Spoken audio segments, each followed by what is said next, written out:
Season 2 bab ke-215.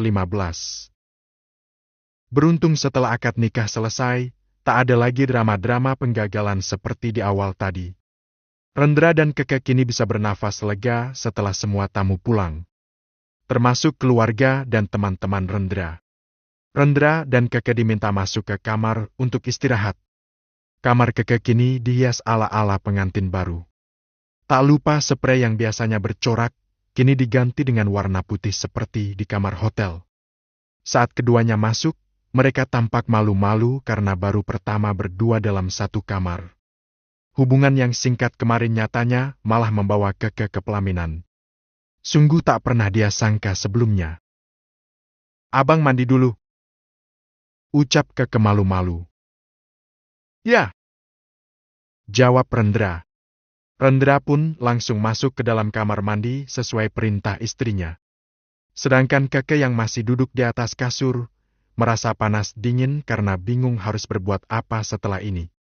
Dia pun mulai membayangkan apa yang harus dilakukan sepasang pengantin baru saat di dalam kamar.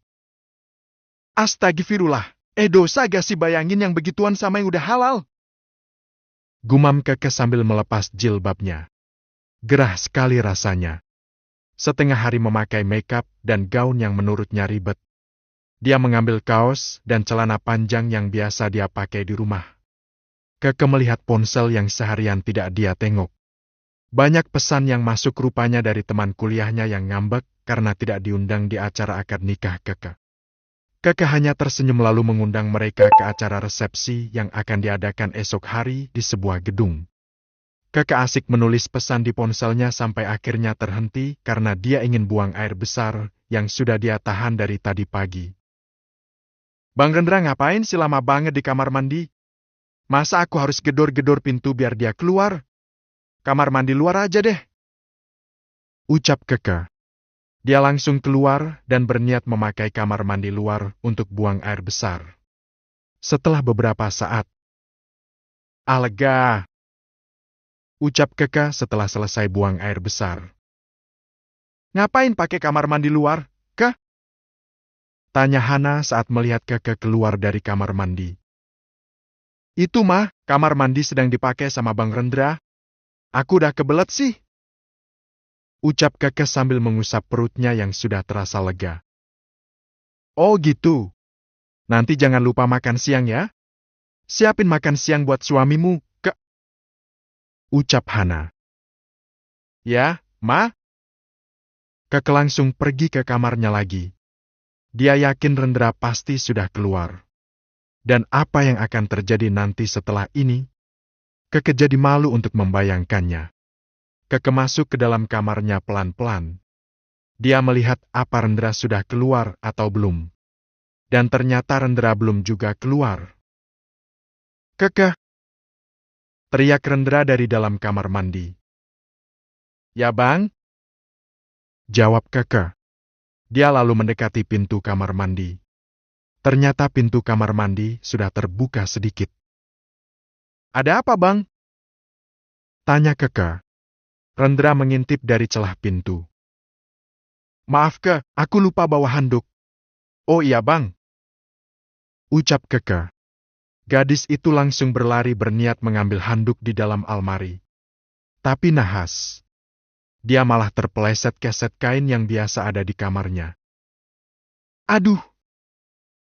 Keke mengaduh kesakitan dan rupanya rintihan Keke itu terdengar oleh Rendra.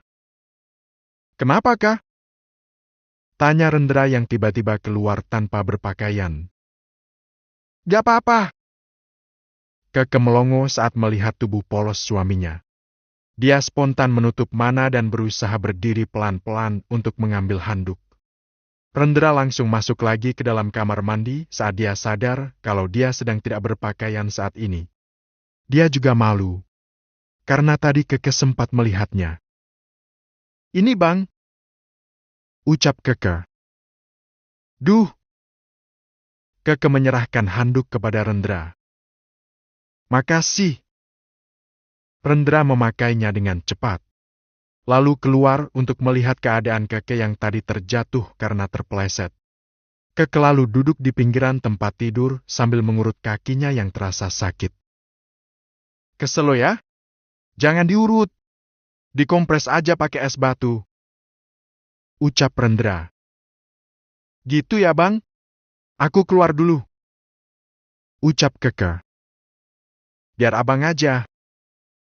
Ucap Rendra yang kasihan pada Keke. Abang mau keluar? Seperti itu? Tanya Keke sambil memperhatikan ujung rambut hingga kaki Rendra. Bulu dadanya, batin Keke. Pipinya pun bersemu merah. Yah, gimana ya? Aku lupa bawa baju ganti.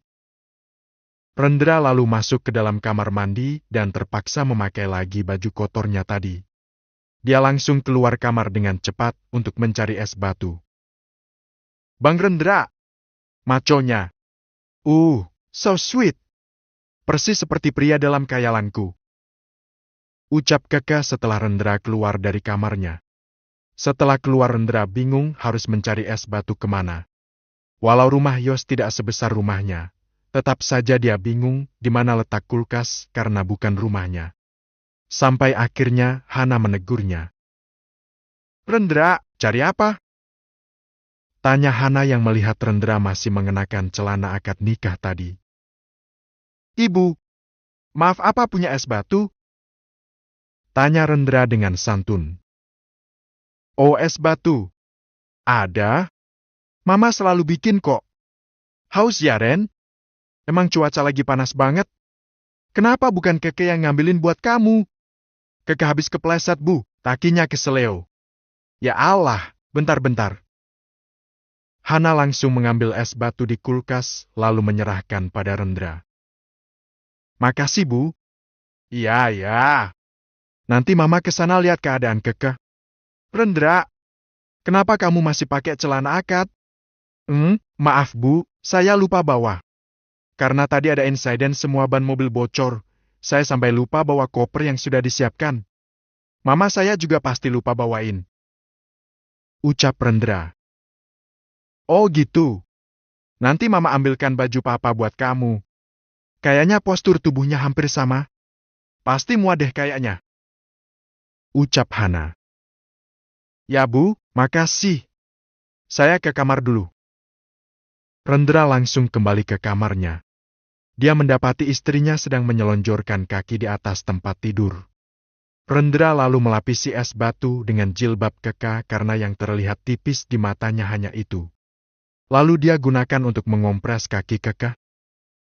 Kok pakai jilbab? Darurat kah? Ya apa-apa. Yang ada aja. Ucap Rendra. Dengan telaten dia mengompres kaki Keke dengan es batu. Aduh, Nilu. Susah buat jalan, Bang. Ucap Keke. Ini kesempatan dia untuk bermanja-manja dengan suaminya. Meski merasakan sakit, tapi dia bahagia. Dia merasakan kebahagiaan yang belum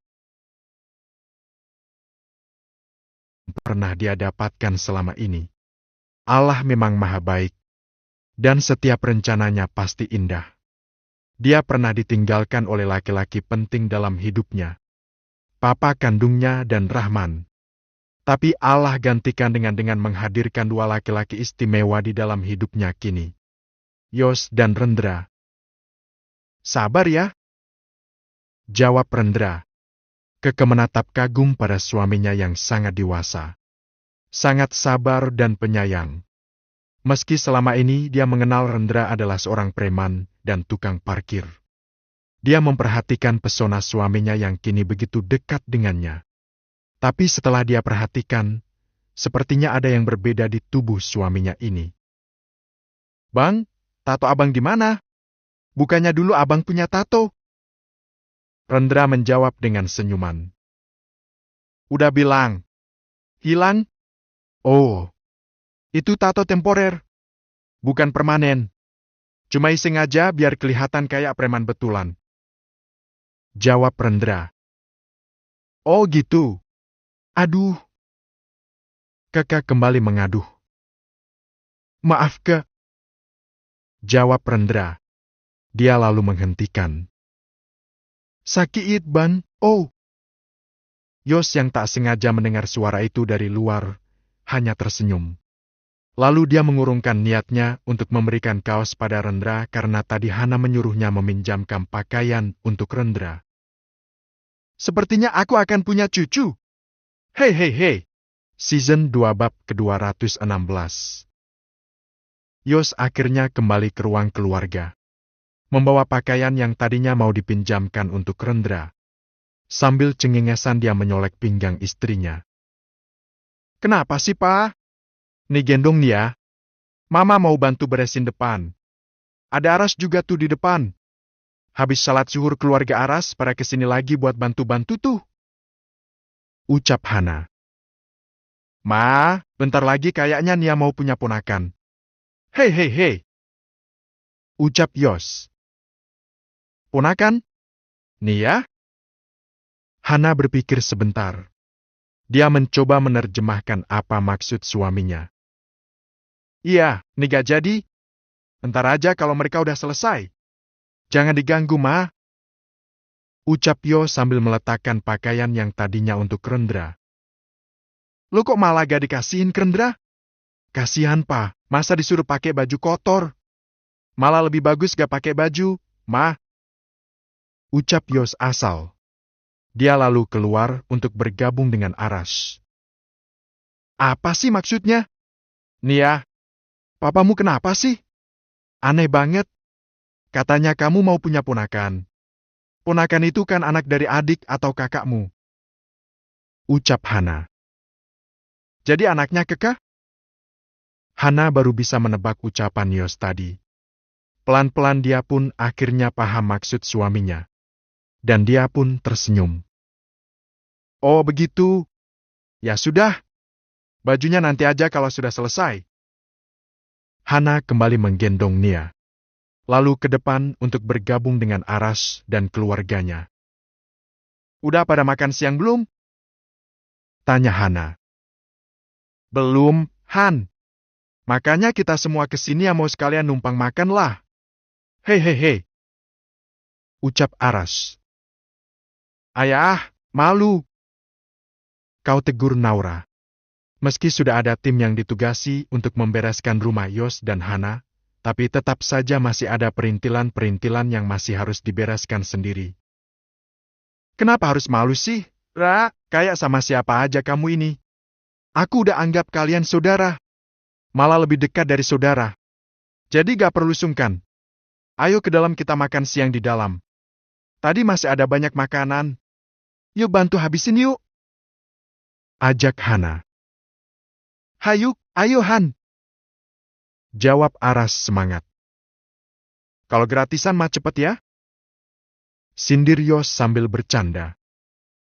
Lo ya jelas dang. Siapa yang gak mau gratisan? Ayo anak-anakku. Kita makan semuanya. Boleh nambah sesuka hati kalian. Lo, tuan rumahnya siapa? Tamu adalah raja. Hei hei hei. Ya udah sana bantu habisin daripada mubadzir. Ucap Yos pasrah. Jangan lupa dibagiin untuk tetangga kanan kiri, Mbak Hana. Ucap Naura mengingatkan. Oh ya Nauru. Aku sampai lupa. Nanti bantuin ya. Ucap Hana. Iya Mbak siap. Yang penting kita makan dulu aja. Kalian pasti lapar dan capek. Makasih banyak ya udah bantuin dari pagi. Aku gak bisa balas apa-apa Nira. Ucap Hana. Ya Allah Mbak. Nggak apa-apa. Santai aja lagi. Kayak sama siapa aja. Hei hei hei. Maaf boleh minta piring untuk makan? Kekelapar. Celetuk Rendra dari ruang makan. Ya boleh. Sebentar ya. Ucap Hana yang langsung membantu Rendra mengambil makanan. Kasih yang banyak, Ma, mereka pasti kecapean. Habis bercocok tanam. Celetuk Yos sambil tersenyum. Rendra bengong saja saat Yos mengatakan itu. Dia tidak paham apa yang diucapkan oleh mertuanya. Saat ini dia hanya fokus dengan rasa lapar di perutnya dan juga istrinya yang di dalam sana sedang kesakitan dan kelaparan. Ren, jangan lupa berdoa dulu sebelum bercocok tanam ya. Celetuk Aras. Hah? Ya Paras. Jawab Rendra asal. Dia saat ini malah tidak sabar ingin memakan sop iga yang sedang disiapkan oleh Hana. Baunya semerbak. Perutnya sudah meraung-raung ingin segera diisi. Sudah jangan dengarkan dua aki-aki gabut ini ya Ren. Mereka sukanya manggodain orang. Celetuk Hana sambil menyerahkan baki yang berisi 1 mangkuk sup iga dan 2 piring nasi beserta alat makannya. Iya Bu Hana. Terima kasih. Jawab Rendra. Dia masih belum terbiasa memanggil Hana dan Yos dengan sebutan Mama dan Papa. Rendra pun membawa makanan itu ke dalam kamarnya. Tak sabar ingin segera makan. Sedangkan di ruang makan, Yos dan Aras itu malah tertawa karena sebutan aki-aki gabut yang disematkan Hana pada keduanya. Aki-aki gabut? Masa aki-aki? Kita itu pamut keren. Papa muda keren, Ma. Ucap Yos. Menolak tua lo ya Yos? Hehehe. Sahut Aras. Biarin aja Mbak Hana. Ngeladenin dua aki-aki ini memang gak ada habisnya. Udah biarin aja. Ucap Naura yang juga ikut bercanda. Hahaha. Iya bener, Ra. Masa papa muda? Kalau ibarat kelapa ini Anda berdua itu udah jadi siap untuk diperas jadi santan. Tua dang. Ma, lihatlah kami. Kita masih muda loh. Kita aja masih punya anak bayi. Ucap Yos. Sudahlah bener kata Naura. Ngeladenin kalian maga ada habisnya. Di kamar pengantin baru, Rendra dengan telaten menyuapi Keka yang sekarang sudah sah menjadi istrinya. Keka sangat bahagia melihat suaminya yang sangat sayang padanya. Sekarang dia benar-benar yakin jika pilihannya tidaklah salah. Rendra memang orang baik yang dikirimkan Allah untuk menjadi imamnya. Hah? Rendra menyuruh Keka membuka mulutnya. Masih penuh bang. Nih lihat. Ucap Keke sambil menunjuk ke mulutnya sendiri. Ya sudah. Ucap Rendra sambil tersenyum tipis. Dia mengacak rambut Keke yang sekarang dapat dia lihat dengan jelas. Bang,